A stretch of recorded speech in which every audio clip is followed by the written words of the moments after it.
Assalamualaikum warahmatullahi wabarakatuh. Yang saya hormati Ibu Iis Novianti selaku dosen pengampu pada mata kuliah Manajemen Sumber Daya Manusia 2. Yang saya banggakan teman-teman seperjuangan satu kelas. Puji syukur marilah kita panjatkan kepada Allah Subhanahu wa Ta'ala dan sholawat serta salam semoga tetap tercurahkan kepada Nabi besar Muhammad SAW. Perkenalkan, saya Rizda Putra Aisyah sebagai moderator. Saya akan memperkenalkan anggota kelompok 3 yang akan menyampaikan materi yaitu dengan Hovifah, Cecilia, Siti Farida, dan Panji. Adapun topik yang akan kami bahas adalah dinamika sosial. Sedangkan rangkaian acara yang akan kita lewati adalah pembukaan, penyampaian materi, dan penutup. Acara yang pertama yaitu pembukaan. Marilah kita bersama-sama mengucapkan Bismillahirrahmanirrahim. Kita masuki acara selanjutnya yaitu penyajian materi dengan saya sendiri. Dinamika sosial merupakan perubahan sosial yang dapat diukur saat menggunakan rumus dan metode khusus. Pada kajian ilmu dapat menyamakan makna di antara dinamika sosial pada perubahan sosial. Tetapi secara mendasar dari keduanya mempunyai perbedaan, baik dari segi makna, metode, serta aspek-aspek pokok dalam kajian. Nah, dinamika sosial secara umum merupakan metode khusus yang bertujuan untuk mendeskripsikan apa yang menjadi fenomena sosial yang sedang berkembang, tentu serta mendalam. Metode khusus yang telah diformulasikan dengan menganalisis data empiris seperti bentuk kualitatif dengan kuantitatif. Penggunaan dari metode khusus ini digunakan dalam menganalisis data dengan dinamika sosial kumulatif. Secara singkatnya, dinamika sosial adalah himpunan perubahan yang akan meliputi keseluruhan dari komponen dalam masyarakat, yang merupakan data yang berkelanjutan dari waktu ke waktu. Terjadinya dinamika kehidupan sosial dalam masyarakat tidak lepas dari adanya progresif dalam pola hidup manusia, perubahan budaya, tingkah laku, kebiasaan, dan juga perkembangan teknologi menghadirkan dinamika dalam kehidupan masyarakat. Selanjutnya yaitu ciri dinamika sosial. Apa saja sih ciri-ciri dinamika sosial itu? Nah, ciri dinamika sosial ini ada 4. Nah, yang pertama yaitu memiliki kesamaan motif antara individu satu dengan individu lainnya. Nah, kesamaan dalam motif ini yang mendorong terjadinya sebuah proses interaksi di dalam kehidupan sosial masyarakat. Selain dari interaksi, kesamaan motif mampu mendorong terjalinnya dari kerjasama dengan orientasi dari tujuan untuk kepentingan semua. Yang kedua, yaitu adanya penciptaan tatanan maupun kelompok sosial. Dinamika sosial yang terkait dengan struktur di mana merupakan terdapat sistem, norma yang jelas, nilai sosial, serta peran dari kedudukan yang telah tersistem. Kemudian aspek-aspek inilah yang saling berkesinambung, kemudian membentuk sebuah tatanan yang dinamakan struktur sosial. Selanjutnya akan dilanjutkan oleh Hovifah. Terima kasih Saudari Rizda. Saya Hovifah akan melanjutkan materi berikutnya. Materi yang akan saya bahas masih berkaitan dengan ciri dinamika sosial. Ciri yang berikutnya yaitu munculnya dampak-dampak interaksi.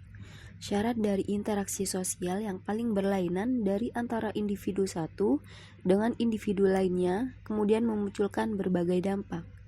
Dampak-dampak yang akan muncul secara beragam tergantung dari faktor perasaan serta kecakapan masing-masing dari individu. Ciri yang terakhir yaitu berlandaskan norma. Norma dari pandangan umum diartikan sebagai sebuah pedoman pola perilaku dalam masyarakat yang memiliki tujuan mengatur dari interaksi baik dalam individu atau antar kelompok pada sebuah kehidupan sosial dalam mencapai tujuan bersama. Materi berikutnya yaitu aspek dinamika sosial yang terdiri dari 5 bagian. Yang pertama yaitu pola umum. Pola umum merupakan perubahan yang terjadi secara umum dalam masyarakat. Yang kedua, sistem sosial. Dinamika sosial ini pada dasarnya adalah bagian dalam cakupan dari sistem sosial. Yang ketiga, tingkat perhitungan yang jelas. Dinamika sosial dari segi mendasar dianalisis dapat menggunakan rumus serta metode khusus yang dinilai mampu memperkirakan serta memperhitungkan sebuah tren yang berkembang pada masa mendatang. Yang keempat, tingkat keseimbangan. Tingkat keseimbangan merupakan aspek dinamika sosial yang berkaitan erat dari tingkat keseimbangan. Perubahan yang akan terjadi dalam kehidupan sosial masyarakat merupakan pola umum yang umumnya dirumuskan dari titik keseimbangannya. Dan yang terakhir, tuntutan terhadap proses terjadinya perubahan sosial. Aspek dari tuntutan serta penekanan ini yang memperhatikan dengan jelas serta saksama dari kemunculan hubungan dari sebab akibat perubahan yang beragam dari tingkatan, dari skala yang kecil sampai skala besar. Terdapat dua faktor penyebab dinamika sosial. Yang pertama ada faktor internal, seperti bertambahnya atau berkurangnya penduduk, adanya penemuan baru discovery, pertentangan konflik masyarakat, dan terjadinya pemberontakan atau revolusi. Ada juga faktor eksternal, seperti adanya suatu perubahan pada lingkungan alam, misalnya bencana alam, terjadi peperangan, adanya pengaruh yang diberikan oleh kebudayaan lain. Baiklah, saya akan melanjutkan penjelasan dari Saudari Hovifah. Fungsi dinamika sosial, di mana yang pertama, membangun kelompok kerjasama yang saling menguntungkan di dalam hal mengatasi sebuah persoalan hidup. Yang kedua, memudahkan semua pekerjaan. Yang ketiga, memecahkan sebuah masalah pekerjaan yang membutuhkan solusi atas masalah serta dapat mengurangi beban dalam pekerjaan yang terlampau besar sehingga selesainya lebih cepat, efektif, serta efisien. Yang keempat, menciptakan iklim secara demokratis di dalam suatu kehidupan bermasyarakat yang dapat memungkinkan setiap individu untuk memberikan masukan, berinteraksi, dan memiliki peran yang sama dalam hal bermasyarakat. Di sini ada dampak positif dari dinamika sosial. Yang pertama, tingkat pendidikan di dalam masyarakat menjadi lebih merata. Yang kedua, profesionalisme menjadi lebih terjaga. Yang ketiga, komunikasi juga informasi masuk jauh lebih cepat dan mudah. Yang keempat, pembangunan lebih terjamin dalam berbagai bidang. Selain berdampak positif, ada pula dampak negatif dari dinamika sosial, yang dimana yang pertama, sikap individualistis muncul. Yang kedua, nilai kebersamaan perlahan memudar. Yang ketiga, sikap saling tidak percaya hadir di tengah-tengah masyarakat. Dan yang keempat, perhatian atas budaya lokal dan juga nasional perlahan memudar, utamanya bagi generasi muda. Baiklah, slide selanjutnya akan disampaikan oleh rekan saya, Siti Farida.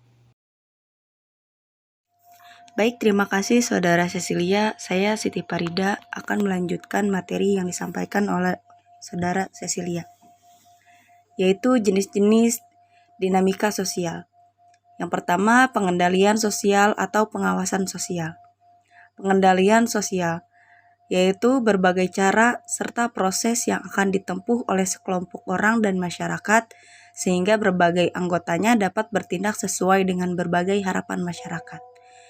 Yang kedua, mobilitas sosial. Lingkup mobilitas sosial meliputi berbagai peristiwa sosial pada individu serta kelompok-kelompok bergerak dengan berpindah dari sebuah lapisan sosial ke dalam lapisan sosial yang lainnya. Baik gerak ke lapisan yang menjadi lebih rendah di dalam sebuah hierarki sosial sebagai pindahan ini mempunyai dua arah, yaitu ke atas upward mobility serta ke bawah downward mobility. Yang ketiga, penyimpangan sosial. Penyimpangan sosial adalah perilaku dari sejumlah besar orang yang dianggap sebagai hal tercela serta di luar batas toleransi. Penyimpangan sosial memiliki ciri-ciri di antaranya dapat untuk diidentifikasikan. Ada penyimpangan yang dapat ditolak serta ada yang justru akan diterima. Penyimpangan yang relatif serta mutlak. Yang keempat, perubahan sosial. Seluruh masyarakat senantiasa akan mengalami perubahan-perubahan. Perubahan ini menyangkut nilai-nilai, norma-norma sosial, serta pola-pola dalam perilaku organisasi. Susunan dari lembaga-lembaga kemasyarakatan, serta lapisan-lapisan masyarakat. Kekuasaan berupa sebuah wewenang, identifikasi sosial dan lain-lainnya. Selanjutnya adalah contoh dinamika sosial. Yang pertama, segregasi sosial. Secara garis mendasar, segregasi sosial bisa dimaknai sebagai sebuah proses dari pengklarifikasian atau penggolongan di dalam kehidupan sosial. Masyarakat yang akan mengalami segregasi sosial kemudian akan diklarifikasi ke dalam berbagai kelompok sosial sesuai dari karakteristik masing-masing. Segregasi sosial bisa dicontohkan seperti di kota X. Warga masyarakat suku Jawa, rumahnya berdampingan dengan suku Jawa lainnya, maka hal ini dapat membentuk kelompok. Masyarakat dari suku Sunda kemudian juga akan membentuk kelompok yang lainnya. Selain itu, jika masyarakat suku Bali ikut berkerumun dalam sebuah golongan kelompok dengan sesama sukunya juga. Yang kedua, pertumbuhan jumlah penduduk. Di dalam kehidupan sehari-hari, pertumbuhan jumlah penduduk merupakan fenomena global. Pada realitanya, hampir dari sebagian besar berbagai negara-negara di dunia ini akan mengalami pertumbuhan penduduk yang sangat signifikan. Pertumbuhan penduduk mempunyai keterkaitan sosial dengan cara cukup luas. Antara lain meliputi dengan tingkat migrasi, kemiskinan, serta dalam pertanggungan sosial juga. Selain daripada itu, metode yang digunakan dalam sebuah cara mengkaji dinamika dari pertumbuhan penduduk dapat menggambarkan sebuah tren perubahan yang berkembang dengan suatu pola umum. Yang ketiga, pemecahan kelompok sosial. Pemecahan dari kelompok sosial atau sering disebut polarisasi dapat didefinisikan sebagai sebuah proses dalam pemecahan kesatuan masyarakat yang menjadi kelompok-kelompok sosial lebih kecil. Secara definisi, makanya mempunyai kemiripan dengan istilah segregasi sosial. Yang selanjutnya adalah sebab-sebab terjadinya dinamika kelompok sosial. Penyebabnya yaitu pertama, perubahan struktur kelompok sosial. Perubahan struktur kelompok sosial karena sebab-sebab dari luar perlu diuraikan, yakni mengenai perubahan yang disebabkan karena perubahan situasi. Situasi tersebut dapat merubah struktur kelompok sosial, seperti ancaman dari luar akan mendorong terjadinya perubahan struktur kelompok sosial. Yang kedua, pergantian anggota kelompok. Pergantian anggota suatu kelompok sosial tidak selalu membawa perubahan struktur kelompok tersebut. Akan tetapi, ada pula kelompok-kelompok sosial yang mengalami kegoncangan-kegoncangan apabila ditinggalkan salah satu anggotanya. Apabila anggota yang bersangkutan mempunyai kedudukan yang penting seperti dalam suatu keluarga. Yang ketiga, perubahan situasi sosial dan ekonomi. Dalam keadaan tertekan, suatu masyarakat akan bersatu dalam menghadapinya, walaupun anggota-anggota masyarakat tersebut mempunyai pandangan atau agama yang berbeda satu sama lain. Selanjutnya akan dilanjutkan oleh Saudara Panji Alfian. Terima kasih Siti Farida. Saya akan melanjutkan ke slide berikutnya, yaitu tujuan dinamika sosial. Tujuan dinamika sosial adalah sesuatu yang ingin dicapai oleh komunitas, yaitu meningkatkan proses interaksi antar anggota kelompok, meningkatkan produktivitas anggota kelompok, mengembangkan grup menuju yang lebih baik dan lebih maju, meningkatkan kesejahteraan hidup para anggotanya, Intinya, tujuan Dinamika ini untuk menggerakkan kelompok agar lebih baik dan lebih maju. Baik, saya akan melanjutkan ke slide berikutnya. Konsep menganalisis dinamika sosial. Yang pertama, akulturasi. Suatu proses sosial yang terjadi saat bertemunya kebudayaan asing dengan kebudayaan lama. Nah, nantinya akan membuat kebudayaan asing ini diterima dan kemudian diolah ke dalam kebudayaan lama milik masyarakat tersebut. Yang kedua, difusi. Suatu proses penyebaran unsur kebudayaan ke seluruh dunia. Hal ini dilakukan dengan menyebarkan kelompok tertentu ke negara lain. Yang ketiga, inovasi. Suatu proses pembaruan sumber daya dan teknologi yang membuat adanya produksi baru. Nah, penemuan ini masyarakat berupa ide atau alat baru disebut sebagai discovery. Yang keempat, internalisasi. Proses dari seorang individu lahir sampai meninggal, di mana pada proses ini menanamkan perasaan emosi dan hasrat sepanjang hidup. Yang kelima, asimilasi. Proses perpaduan antara dua kebudayaan, di mana proses ini bisa timbul karena adanya A. Perbedaan kebudayaan pada berbagai manusia. B. Adanya pergaulan yang berlangsung dalam waktu lama. Yang keenam, sosialisasi. Proses individu berinteraksi dari masa anak-anak sampai masa tua dengan lingkungan masyarakatnya. Yang ketujuh, pembudayaan. Suatu proses dari individu dalam menyesuaikan sikap dan pikirannya terhadap suatu norma, adat, dan peraturan dalam suatu kebudayaan. Slide selanjutnya ialah manfaat dinamika sosial. Yang pertama, bentuk kerjasama yang saling menguntungkan untuk mengatasi masalah kehidupan. Dalam kurung, namun manusia tidak bisa hidup sendiri tanpa orang lain. Yang kedua, membuat segalanya lebih mudah. Dalam kurung, banyak pekerjaan tidak dapat dilakukan tanpa bantuan orang lain. Yang ketiga, atasi pekerjaan yang membutuhkan penyelesaian masalah dan kurangi beban kerja yang terlalu besar untuk diselesaikan lebih cepat, efektif, dan efisien. Dalam kurung, karya besar dibagi menurut kelompok masing-masing atau menurut pengalamannya. Yang keempat, ciptakan iklim demokratis dalam kehidupan masyarakat. Dalam kurung, setiap individu sangat menyumbang informasi, berinteraksi, dan memiliki peran yang sama dalam bermasyarakat. Demikian beberapa hal yang bisa kami sampaikan pada kesempatan ini. Kami mohon maaf yang sebesar-besarnya apabila ada tutur kata maupun tindakan yang kurang berkenan. Demikian presentasi ini kami tutup.